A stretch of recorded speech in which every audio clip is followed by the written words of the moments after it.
Nestled deep within the rugged Appalachian hills of 1892 stood the sprawling Carson estate, a weathered mansion heavy with shadows and secrets. To outsiders, the Carson family appeared ordinary, even respectable, but behind those creaking doors, something sinister was quietly growing. Whispers floated through the nearby town, children who never smiled, eyes cold and unblinking, laughter that twisted into something dark and hollow. The Carson children were different. Something had taken root in their souls, a creeping darkness that twisted innocence into brutality. How does a child cross the line from innocence to unspeakable violence? What dark forces shaped the lives of the Carson siblings, turning them into butchers not only of animals, but of human flesh? Tonight, we unravel the chilling story of the Carson children, raised in cruelty, shrouded in mystery, and forever stained by blood. This is not just a tale of killers. It's a haunting exploration of broken family, corrupted innocence, and the terrifying question, can evil be inherited, or is it taught? The Carson family's roots ran deep into the Appalachian soil, but their legacy was anything but pure. Generations before, whispers of madness and cruelty clung to the family name like a curse. Elias Carson, the family patriarch, was a man carved from iron and shadow, a stern figure whose presence alone silenced a room. Born into poverty, Elias clawed his way to wealth through ruthless means, his rise marked by whispered rumors of violence and broken promises.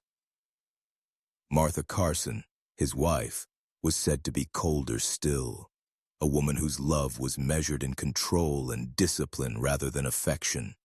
Together, they ruled the estate with an iron fist, raising their children in a world where fear replaced warmth and obedience was the only path to survival. Townsfolk spoke in hushed tones about the family's strange habits and eerie rituals.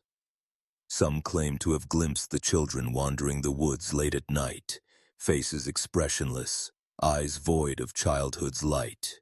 Others believed the Carsons were cursed, carrying the sins of their ancestors in their blood. But beneath the surface, a more unsettling truth took shape. The Carsons were not merely victims of their environment. They were architects of a legacy that would twist their children into monsters. What seeds were planted in the soil of this fractured family, and how deep did the roots of darkness grow? On the outside, the Carson children looked like any other, small hands clutching ragged toys, bright eyes sparkling with childish curiosity. To neighbors and passers-by, they were just children playing under the wide Appalachian sky. But behind those innocent smiles lurked something profoundly wrong. Their laughter was hollow, echoing through the empty halls of the estate like a warning. They moved with a strange detachment, rarely showing affection or fear. A local schoolteacher once described the eldest Carson boy as a boy who watched the world but never truly saw it. Moments of fleeting tenderness, like a sibling's shared secret or a stolen glance, were swallowed quickly by an icy distance. The children seemed to exist in a world apart, governed by silent rules known only to them. Yet beneath their stillness, dark behaviors simmered. Small animals disappeared from nearby farms, only to be found mutilated on the outskirts of the woods. Neighbors noticed scratches on the children's arms, unexplained bruises, and an eerie silence when asked about their play. Were these signs of innocent childhood mischief twisted by isolation? Or were they the earliest fractures in the fragile veneer of innocence, a chilling preview of the horrors yet to come? It began in the nursery, where the first cracks in the children's innocence grew wide and deep. Servants whispered of strange noises late at night, guttural murmurs, faint sobbing, and once, a piercing scream that sent the entire household into a panic. Doors that were supposed to remain locked mysteriously swung open, revealing empty rooms and overturned toys. The children, left to their own devices in the cold nursery, began exhibiting alarming behaviors. One servant recounted finding small animals, rabbits, chickens, dead and mutilated, their bodies arranged in grotesque patterns. The children would stare unblinking, their faces blank masks as if oblivious to the horror. Neighbors reported glimpses of the Carson children wandering the woods after dark, clutching sharp objects, their eyes reflecting something beyond childish curiosity, a predatory coldness that chilled those who saw it. Despite growing unease, adults in the household dismissed these signs as childish mischief or the product of overactive imaginations. But the seeds of violence were already taking root, hiding in the shadows where no one dared to look too closely. What terror lay behind the nursery's locked doors, and how long before those shadows would spill out into the world beyond? At the heart of the Carson household was Elias, the patriarch whose wrath was as cold and unyielding as the mountain stone. His rule was absolute. Tales from servants and townsfolk alike painted a grim picture, punishments meted out with brutal efficiency, a home where fear was a language spoken more fluently than love. Elias believed in molding his children through discipline and control, his methods ruthless and unforgiving. The slightest disobedience was met with lashings or forced isolation, leaving scars deeper than flesh. Yet his cruelty was often masked by an austere sense of doing what was necessary, a twisted log, that cast him as a guardian shaping strong survivors. Martha, meanwhile, offered little solace. Her icy detachment reinforced the silence that swallowed the home. The children were left to navigate a cold landscape of expectations, with no warmth to soften their harsh upbringing. The psychological toll was devastating. Under Elias's iron fist, the children's personalities fractured. Obedience bred repression, and repression festered into something darker. The line between discipline and damage blurred until it vanished entirely. Was Elias forging killers, or simply breaking children until they shattered? And how much of the horror born in the Carson estate was a product of his relentless control? It wasn't until a curious servant stumbled upon a long-forgotten key that the darkest secret of the Carson estate came to light. Behind a false panel in the attic, concealed from the world for decades, lay a hidden room, small, windowless, and heavy with an oppressive silence. Inside, the air was thick with the metallic scent of old blood. On a crude wooden table lay a collection of rusted knives and butcher's tools, their edges dulled but still menacing. Walls were adorned with unsettling drawings, twisted faces, cryptic symbols, and chilling depictions of violence that seemed to mirror the children's nightmares. Among the scattered pages was a battered journal, its entries a disturbing mix of childish scribbles and haunting reflections. The writings hinted at rituals, secret lessons, and an obsession with death that no child should bear. The discovery sent shockwaves through the household. What was the purpose of this secret chamber? Who had taught the children to wield such instruments? And was the darkness lurking here something inherited or deliberately cultivated? This room was more than a hiding place. It was the heart of the terror that would consume the Carson children and unravel the fragile line between childhood and monstrosity. Rumors swirled of a shadowy figure lurking at the edges of the Carson estate, a local butcher known only as Silas Gray, a man as enigmatic as he was feared. Silas was whispered to have a past stained with violence and whispers of dark deeds. No one dared question his presence near the Carsons, but his influence was undeniable. Silas became the children's secret mentor, teaching them the brutal art of slaughter and butchery. Under his cold, watchful eye, the children learned to wield knives with precision, first on animals, then on something far more terrifying. His lessons were devoid of empathy, a cruel apprenticeship that blurred the lines between survival and savagery. The townsfolk murmured of strange sights, children trailing behind Silas into the forest, emerging hours later with empty baskets and grim expressions. Some believed Silas was grooming the Carsons for a sinister purpose, a dark ritual passed from one generation to the next. This apprenticeship marked a turning point. The children were no longer innocent victims, but active participants in a legacy of blood. What twisted lessons had Silas taught them? And how far would the Carson children go under his influence?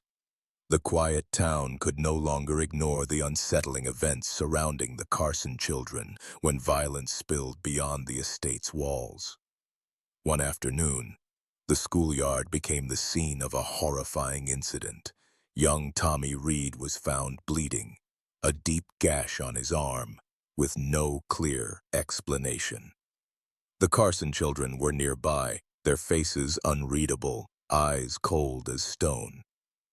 Witnesses described the scene with a mixture of fear and disbelief. How could children so young commit such cruelty? Yet when questioned, the Carson siblings remained silent, their expressions void of remorse or fear. The adults around them wrestled with disbelief, caught between protecting their own and confronting an unfit. Dr. Samuel Hayes was the town's physician, a man respected for his gentle demeanor and unwavering sense of duty. When the Carson children first came under his care after one violent incident, he believed he could heal their wounds, both physical and mental. But what he found instead unsettled him deeply. Each visit revealed more than bruises and cuts. The children showed signs of psychological fractures, detachment, sudden rage, and chilling indifference to pain. Dr. Hayes documented his concerns in private journals, wrestling with a gnawing fear that these were not simply abused children, but something far more complex and dangerous. He faced a cruel dilemma. To speak out risked the wrath of the Carson family and possible exile from the community. To stay silent meant watching innocent lives spiral into darkness. His medical ethics clashed violently with the reality he witnessed, forcing him into a painful moral crossroads. In those tense moments, Dr. Hayes glimpsed the thin line between victimhood and monstrosity, a line the Carson children seemed poised to cross forever. Martha Carson was a woman trapped between love and denial, a mother unwilling or unable to confront the horrors unfolding under her roof. To the outside world, she was the stoic matron, graceful and composed, but behind closed doors, her silence spoke volumes. Despite mounting evidence of her children's violent behavior, Martha clung to the belief that they were innocent victims, corrupted only by the cruel world outside. She dismissed warnings as slander and accusations as cruel fabrications meant to destroy her family. Her denial was a shield, both for herself and the children, a desperate attempt to preserve a fragile illusion of normalcy. Yet, this refusal to face reality only tightened the family's spiral into darkness, allowing the sinister patterns to continue unchecked. Martha's conflicted love revealed a haunting truth. Sometimes the greatest danger lies not in the monsters we fear, but in the ones who refuse to see them. The night sky hung heavy over the Carson estate when the unthinkable happened. What began as an ordinary evening spiraled into horror that would shatter the fragile peace of the town forever. In the dim light of a flickering candle, one of the Carson children crossed the ultimate threshold, committing the first known human murder. Details remain murky, but the victim was a local drifter, a man rumored to have unsavory ties. Found lifeless in the nearby woods, his body bore the unmistakable marks of a brutal, deliberate attack. The silence surrounding the incident was deafening. The Carson family moved quickly to bury the truth, silencing whispers with threats and money. The children's faces, however, betrayed no remorse, only an unsettling calm that chilled those who saw it. The line between child and killer blurred into oblivion. This night marked the turning point. The Carson children had become butchers, not just in name, but in deed. The town's nightmare was only beginning. News of the murder spread like wildfire, igniting a firestorm of fear and suspicion in the town. Yet the Carson estate remained a fortress of silence. Authorities scrambled to gather evidence, but the family's influence and whispered threats kept many witnesses quiet. A search party was formed, locals armed with lanterns and resolve, scouring woods and fields for any sign of the truth. Suspicion fell heavily on the Carson children, but tangible proof remained elusive.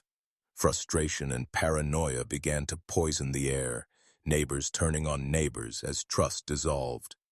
The town stood at a precipice, caught between a desire for justice and the fear of what that justice might reveal. Would the children be held accountable, or would their families' dark legacies swallow the truth once more? The hunt had begun, not just for a killer, but for the shattered fragments of innocence lost to a world turned cruel. In the dead of night, behind closed doors and beneath a shroud of fear, one of the Carson children confided in the only person they trusted, a loyal servant whose heart was torn between loyalty and horror. The confession was chilling. The child spoke in whispers, recounting acts too gruesome to name and a darkness that clawed relentlessly at their soul. Yet the confession was laced with confusion and pain, hinting at coercion and a twisted sense of duty rather than cold-blooded cruelty. This secret revelation shattered any remaining illusions of innocence.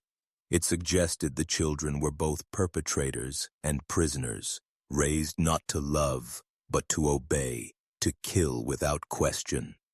The servant's fear grew, torn between protecting the children and exposing a nightmare that threatened to consume them all. This confession became a turning point, a crack in the wall of silence surrounding the Carson estate.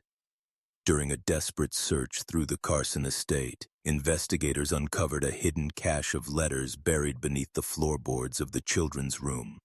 These letters, written in a strange, coded language, revealed a sinister correspondence between the Carson children and Silas Gray, the mysterious butcher mentor. Filled with cryptic references to cleansing, sacrifice, and the family's burden, the letters hinted at a dark, ritualistic purpose behind the children's violent acts. The tone was chillingly detached, suggesting the children had internalized a doctrine of blood and obedience far beyond their years. Deciphering the letters became a race against time, a puzzle that could unravel the true extent of the Carson family's horrors. Were these killings part of a twisted legacy passed down through generations? And who else might be involved in the shadowy web of cruelty? The buried letters threw open the door to a deeper conspiracy, one that threatened to consume the entire town in its darkness. As the letters came to light, the town found itself caught in a maelstrom of doubt and despair. Was evil truly born within the Carson children, or had their dark deeds been forced upon them by a broken home and twisted mentorship? The line between victim and villain blurred in the eyes of the townsfolk. Clergy preached forgiveness, urging the community to see the children as lost souls in need of salvation. Psychologists, new to the field, offered cold clinical analyses, describing trauma's heavy toll on young minds. But for many, sympathy felt like a betrayal of justice. Families divided, friendships fractured, and fear gnawed at every corner. The community's moral compass spun wildly, torn between condemning the Carsons and acknowledging the rotten roots beneath. In this murky crossroads, the town grappled with uncomfortable truths. Can innocence survive cruelty? And when it dies, who carries the blame? The local church, a pillar of the community, found itself caught in the swirling storm of the Carson tragedy. While publicly preaching forgiveness and redemption, whispers circulated of darker practices behind closed doors. Some claimed the church had attempted exorcisms on the children, rituals meant to cleanse them of an evil no one could name. Parishioners spoke in hushed tones about late-night prayers filled with desperation and fear. Others hinted at spiritual abuses, a harsh discipline that echoed the rigidity of the Carson household. The line between salvation and oppression blurred, feeding the children's fractured psyches. The church's silent complicity cast a long shadow. Was it a sanctuary offering hope, or an institution failing to confront its own role in the children's torment? This uneasy balance deepened the mystery. Was faith a weapon wielded to control or a lifeline amid chaos? The trial of the Carson children gripped the town in a tense, painful spectacle, a battle between cold facts and desperate emotions. The courtroom was packed, the air thick with fear and anticipation, as witnesses took the stand to reveal fragmented truths. Legal arguments clashed with heartbreaking testimonies. Neighbors spoke of terror and sorrow, while family defenders painted the children as victims of circumstance. The prosecution sought justice, the defense pleaded for mercy, emphasizing youth and trauma. Questions of culpability and innocence tangled into a moral web. Could children raised in darkness be held fully responsible for their actions? The judge's solemn gaze seemed to carry the weight of an entire community's conscience. As the trial unfolded, it became clear this was more than a legal case. It was a grim reckoning with the nature of evil, innocence, and the scars left by a broken family. In a groundbreaking move for the era, a pioneering psychologist was called to assess the Carson children's minds. Dr. Evelyn Mercer entered the case with scientific curiosity, but left burdened by a darkness that defied reason. Her detailed report painted a harrowing picture. Severe trauma etched deep into fragile psyches, dissociative episodes masking a fractured sense of self, and chilling signs of early psychopathy. Mercer described children trapped in a vortex of fear and learned violence, a psychological prison with no clear escape. Yet her analysis refused to offer simple answers. Was this pathology born of nature, inherited through a tainted bloodline? Or was it nurture, twisted parenting, and sinister mentorship that sculpted these broken souls? The report unsettled the court and town alike, forcing everyone to confront uncomfortable questions about the origins of evil and the possibility of redemption. As the trial peeled back layers of the Carson family's history, devastating secrets emerged from the shadows: hidden pregnancies, whispered betrayals, and a lineage marred by unspoken sins. Testimonies revealed Elias's violent past extended beyond the household, hinting at crimes long buried by time and fear. Martha's icy demeanor, once dismissed as coldness, was recast as a protective armor forged through years of trauma and shame. The children's twisted behavior began to make tragic sense against this backdrop of neglect and abuse. The family's darkest secrets illuminated the roots of their horror, a tangled web where love and cruelty were inseparable.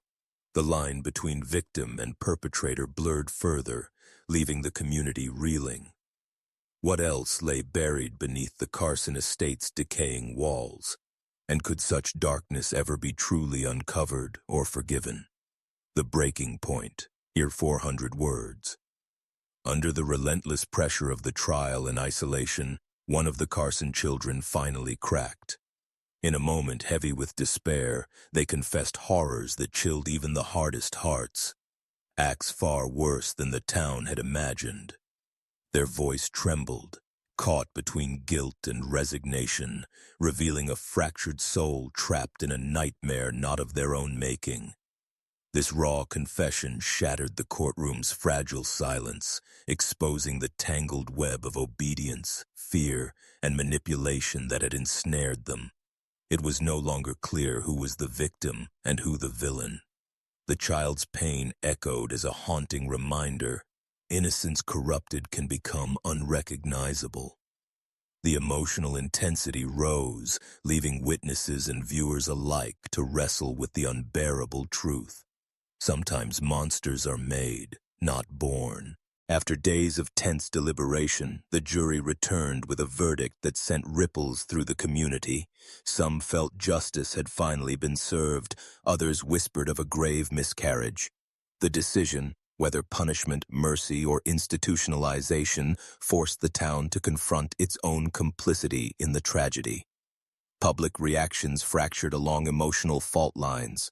Families grieved for lost innocence, while others feared the stain on the town's reputation. Debate raged over accountability.